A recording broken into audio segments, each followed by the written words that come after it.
ಸಂಡೂರು ತಾಲೂಕಿನ ತೋರಣಗಲ್ಲು ಗ್ರಾಮದಲ್ಲಿ ನೂತನವಾಗಿ ನಿರ್ಮಾಣವಾಗಿರುವ ರೈತ ಸಂಪರ್ಕ ಕೇಂದ್ರ ಕಚೇರಿ ಹಾಗೂ ಗೋದಾಮು ಉದ್ಘಾಟನಾ ಕಾರ್ಯವನ್ನು ನೆರವೇರಿಸಿ ಸಂಸದರಾದ ತುಕಾರಾಂ ರವರು ಮಾತನಾಡಿ, ನಮ್ಮ ದೇಶದ ಬೆನ್ನೆಲುಬಾಗಿ ದಿನನಿತ್ಯ ಶ್ರಮಿಸುತ್ತಿರುವ ಎಲ್ಲ ರೈತಾಪಿ ವರ್ಗಕ್ಕೆ ಕೃತಜ್ಞತೆಯನ್ನು ಸಲ್ಲಿಸುವುದಕ್ಕಾಗಿ ದೇಶದ ಮಾಜಿ ಪ್ರಧಾನಿಗಳಾದ ಚೌಧರಿ ಚರಣ್ ಸಿಂಗ್ ರವರ ಜನ್ಮದಿನವನ್ನು ರೈತರ ದಿನಾಚರಣೆಯನ್ನಾಗಿ ನಾವು ನೀವೆಲ್ಲರೂ ಆಚರಿಸುತ್ತಿದ್ದೇವೆ.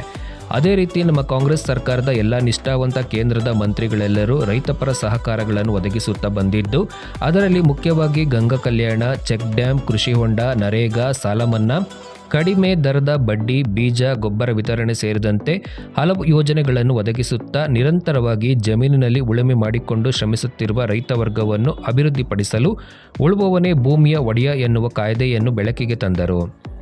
ಈ ಭಾಗದಲ್ಲಿ ನಮ್ಮ ಬಾಲ್ಯದಿಂದಲೂ ಕೂಡ ರೈತಾಪಿ ಕುಟುಂಬದಿಂದಲೇ ಜೀವನ ಸಾಗಿಸುತ್ತಿದ್ದು, ನಾನು ಸಹ ರೈತ ಕುಟುಂಬದಿಂದ ಬಂದಿದ್ದೇನೆ ಎಂದರು. ನಾವು ವೈಜ್ಞಾನಿಕ ಕೃಷಿಯ ಬಗ್ಗೆ ರೈತರಲ್ಲಿ ಮನವರಿಕೆ ಮಾಡಿಕೊಟ್ಟ ವೈಜ್ಞಾನಿಕವಾಗಿ ಕೃಷಿಯನ್ನು ಅಳವಡಿಸಿಕೊಳ್ಳುವಂತೆ ಸಲಹೆ ನೀಡಿದರು. ನಂತರ ಕೃಷಿ ಪರಿಕರಗಳನ್ನು ವೀಕ್ಷಿಸಿದರು. ಹಾಗೆಯೇ ಈ ಕಾರ್ಯಕ್ರಮವನ್ನು ಅಚ್ಚುಕಟ್ಟಾಗಿ ನೆರವೇರಿಸಿದ ಎಲ್ಲರಿಗೂ ಅಭಿನಂದನೆ ಸಲ್ಲಿಸಿದರು. ವರದಿಗಾರ Raju Pallegar, A to Z TV, Sandur taluk. Exhibition centre open ಮಾಡಿ ಇವತ್ತು ತೋರಣಗಲ್ಲಲ್ಲಿ ಬಹಳ ಅಚ್ಚುಕಟ್ಟಾಗಿ, ಚಿಕ್ಕದಾದ್ರೂ ಕೂಡ ಬಹಳ ಚೊಕ್ಕದಾಗಿ ಈ ಕಾರ್ಯಕ್ರಮವನ್ನು ಆಯೋಜಿಸಿದರೆ ನನ್ನ ವೈಯಕ್ತಿಕ ಪರವಾಗಿ, ವೇದಿಕೆ ಮೇಲೆ ಇರತಕ್ಕಂತ ಎಲ್ಲರ ಪರವಾಗಿ, ಈ ಆಯೋಜಕರಿಗೆ ಎಲ್ಲರಿಗೂ ಕೂಡ ಪ್ರತ್ಯಕ್ಷ ಪರೋಕ್ಷವಾಗಿ ಯಶಸ್ವಿ ಮಾಡತಕ್ಕಂಥ ಎಲ್ಲರಿಗೂ ಕೂಡ ನಾನು ಕೃತಜ್ಞತೆಗಳನ್ನು ವೇದಿಕೆಯಲ್ಲಿ ಸಲ್ಲಿಸ್ತಾ ಇದ್ದೀನಿ. ಇವತ್ತು ಮಾಜಿ ಪ್ರಧಾನಮಂತ್ರಿಗಳಾಗಿರ್ತಕ್ಕಂಥ ಚೌಧರಿ ಚರಣ್ ಸಿಂಗ್ ಅವರ ಒಂದು ಜನ್ಮದಿನದ ಒಂದು ನೆನಪಿಗಾಗಿ ಇವತ್ತು ರೈತ ದಿನಾಚರಣೆಯನ್ನು ನಾವು ಭಾರತ ದೇಶದಾದ್ಯಂತ ಡಿಸೆಂಬರ್ 23 ನಾವು ಆಚರಣೆ ಮಾಡ್ತಾ ಇದ್ದೀವಿ.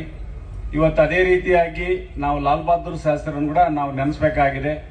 ಇವತ್ತು ಹಸಿರು ಕ್ರಾಂತಿಯ ಮೂಲಕ ನಮ್ಮ ದೇಶ ಏನು ಆಹಾರ ಉತ್ಪಾದನೆಯಲ್ಲಿ ನಾವು ನೋವನ್ನು ಉಣ್ತಾ ಇದ್ದೀವಿ, ಅಂದ್ರೆ ನಾವೆಲ್ಲರೂ ಕೂಡ ಬಹಳಷ್ಟು ಜನ ಇಲ್ಲೆಲ್ಲರೂ ಬಹಳಷ್ಟು ಜನ ಇದೀವಿ. ನಾವೆಲ್ಲರೂ ಕೂಡ ಸಿದ್ದಪ್ಪಣ್ಣ ನಾವೆಲ್ಲ ಕೆಂಪಜೋಳ ಉಣ್ತಿದ್ವಿ. ನಾನು ಉಂಡಿನಿ 72ರಾಗೆ ಹೋಗಿ ಚೀಲ ಹಿಡ್ಕೊಂಡು ಅಮೆರಿಕದಿಂದ ತರತಕ್ಕಂತ ಒಂದು ಕೆಂಪು ಜೋಳನ ನಾವೆಲ್ಲರೂ ಕೂಡ ಊಟ ಮಾಡ್ತಾ ಇದ್ವಿ.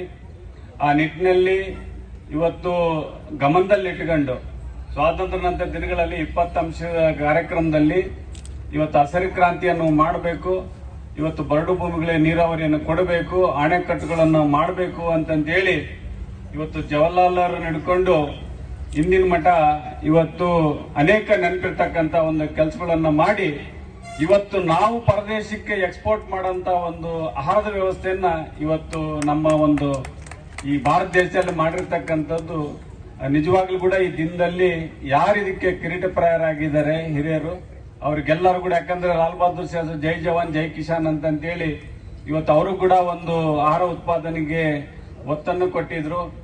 ಜೊತೆಗೆ ಇಂದಿರಾ ಗಾಂಧಿ ಅವರು, ಮಾಜಿ ಪ್ರಧಾನಮಂತ್ರಿ ಆಗಿರ್ತಕ್ಕಂಥ ಇಂದಿರಾ ಗಾಂಧಿ ಅವರು ಉಳುವವನೇ ಒಡೆಯ ಅಂತೇಳಿ, ಮೊದಲು ಯಾರೋ ದೊಡ್ಡರ ಹತ್ರ ಭೂಮಿಗಳು ಇರ್ತಾ ಇದ್ವು, ಅವರೆಲ್ಲ ವಿಲಾಸಿ ಜೀವನಕ್ಕೆ ಇಟ್ಕೊಂತಿದ್ರು, ಯಾರು ಕೂಡ ಆಹಾರ ಉತ್ಪಾದನೆ ಮಾಡ್ತಾ ಇರ್ಲಿಲ್ಲ. ಯಾರು ಉಳುಮೆ ಮಾಡ್ತಾ ಇದಾರೆ ಅವರಿಗೆ ಉಳುವವನೇ ಒಡೆ ಅಂತ ಮಾಡಿಕೊಟ್ಟು ಅವರಿಗೆ ಆಹಾರ ಉತ್ಪಾದನೆ ಮಾಡ್ತಕ್ಕಂಥ ಒಂದು ಶಕ್ತಿಯನ್ನು ಕೊಟ್ಟು ಇವತ್ತು ದೇಶನ ಸ್ವಾವಲಂಬನೆ ಮಾಡಿರ್ತಕ್ಕಂಥದ್ದು ಈ ದಿನ ಕೂಡ ನಾವೆಲ್ಲ ನೆನೆಸಬೇಕಾಗಿದೆ. ಈ ರೀತಿಯಾಗಿ ದೇವರಾಜ ಸರ್ ಕೂಡ ಮುಖ್ಯಮಂತ್ರಿಗಳಾಗಿದ್ದರು ರಾಜ್ಯದಲ್ಲಿ. ಆ ರೀತಿಯಾಗಿ ಇವತ್ತು ನಾವು ಆಹಾರ ಉತ್ಪಾದನೆಯಲ್ಲಿ ಇಡೀ 196 ರಾಷ್ಟ್ರಗಳಲ್ಲಿ ನಾವು ಆಹಾರ ಉತ್ಪಾದನೆಯಲ್ಲಿ ಮೊದಲನೇ ಸ್ಥಾನದಲ್ಲಿದ್ದೀವಿ ಅಂತೇಳಿ ವೇದಿಕೆಯಲ್ಲಿ ಹೇಳಲಿಕ್ಕೆ ನಾನು ಇಷ್ಟಪಡ್ತಾ ಇದ್ದೀನಿ. ಈ ದಿನದಲ್ಲಿ ನಾವು ಇತಿಹಾಸನ ಕೂಡ ನಾವೆಲ್ಲರೂ ನೆನೆಸ್ಕೋಬೇಕಾಗಿದೆ.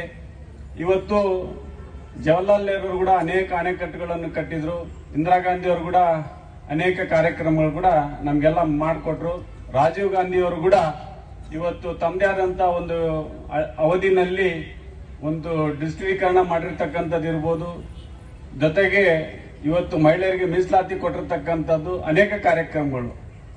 ವಿಶೇಷವಾಗಿ ನಾನು ರೈತನ ಮಗನ ಆಗಿರೋದ್ರಿಂದ ನಾನು ಮೊದಲಿಂದ ಬಾಲ್ಯ ಜೀವನದಲ್ಲಿ ಕೂಡ ನಾನು ಅಭ್ಯಾಸ ಮಾಡ್ಕೊಂಡು ಬಂದಿದ್ದೆಲ್ಲ ಕಂಪ್ಲೀಟ್ ಆಗಿ. ನೀವು ನಂಬ್ತಿರೋ ಇಲ್ಲೋ, ನಾನು M.Com ಓದೋ ಮಟ್ಟ ನಾನು ಕೂಡ ಅಕ್ಕಡಿಗೆ ನಾನು 1992ರಲ್ಲಿ M.Com ಪಾಸ್ ಆಗಿದ್ದೆ. ನಾನು ಬೆಂಗಳೂರಿಗೆ PG ಡಿಪ್ಲೊಮಕ್ಕೆ ಹೋಗ್ಬೇಕಾಗಿತ್ತು. ಇನ್ನು ನೀವು A to Z ಚಾನಲ್ಗೆ ಸಬ್ಸ್ಕ್ರೈಬ್ ಆಗದೇ ಇದ್ರೆ ಈ ಕೂಡಲೇ ಸಬ್ಸ್ಕ್ರೈಬ್ ಬಟನ್ ಅನ್ನು ಕ್ಲಿಕ್ ಮಾಡಿ ಹಾಗೂ ದಿನನಿತ್ಯ ಅಪ್ಡೇಟ್ಗಳಿಗಾಗಿ ಬೆಲ್ ಐಕಾನ್ ಅನ್ನು ಪ್ರೆಸ್ ಮಾಡಿ.